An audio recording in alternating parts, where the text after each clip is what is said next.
Assalamualaikum warahmatullahi wabarakatuh. Perkenalkan, saya Adinda Ajeng dengan NPM 047 dari kelas B Program Studi Gizi Universitas Singapura Bangsa Karawang.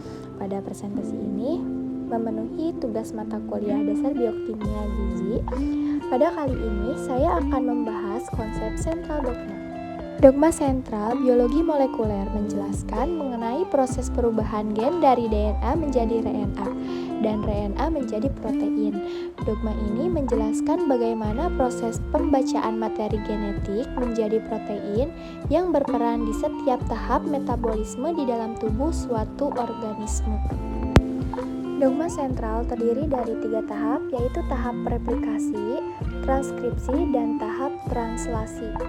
Yang pertama ada replikasi, merupakan proses duplikasi DNA menjadi DNA dengan bantuan DNA polimerase.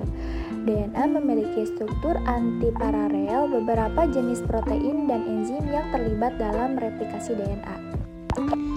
Mekanisme terjadinya replikasi yang pertama ada helikase primase, akan membuka rantai ganda DNA menjadi 2 rantai tunggal, leading strand dan lagging strand.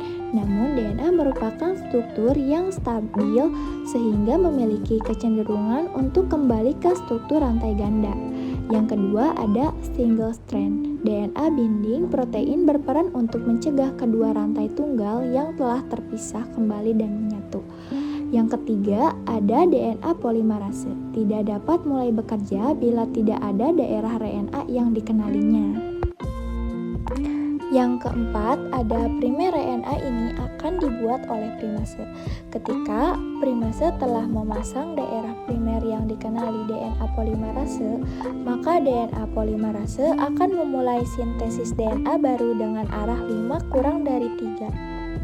Yang kelima, DNA memiliki struktur antiparalel, maka pada rantai utama, pola sintesis rantai ganda akan berjalan dari arah 3 kurang dari 5, tidak seperti leading strand yang proses replikasi langsung dilakukan.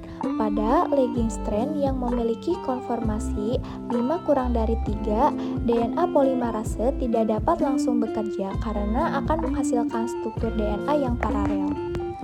Oleh karena itu diperlukan fragmen Okazaki.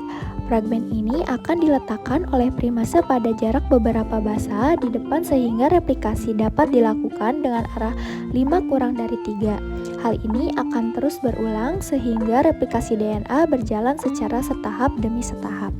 Enzim ligase berperan untuk menyambungkan fragmen Okazaki dengan hasil replikasi DNA. Fungsi utama dari replikasi adalah untuk menggantikan sel yang tua dengan sel yang baru dan segar.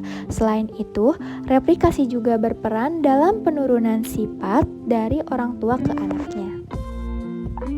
Proses selanjutnya ada transkripsi, merupakan proses perubahan DNA menjadi RNA dengan bantuan RNA polimerase. Transkripsi terjadi di nukleus dan hasil RNA akan dibawa menuju sitoplasma untuk tahap translasi. Perbedaan DNA dan RNA adalah keberadaan gugus basa timin pada DNA yang digantikan oleh gugus basa urasil. 3 tahapan utama transkripsi adalah: yang pertama ada penempelan RNA polimerase pada DNA. RNA polimerase akan menempel pada bagian DNA yang diikat oleh promotor. Strand yang akan menjadi cetakan adalah rantai antisense. Sedangkan rantai sense tidak akan mengalami proses transkripsi. Dari lokasi inilah transkripsi akan berlangsung dan cetakan RNA dibuat. Yang kedua ada elongasi.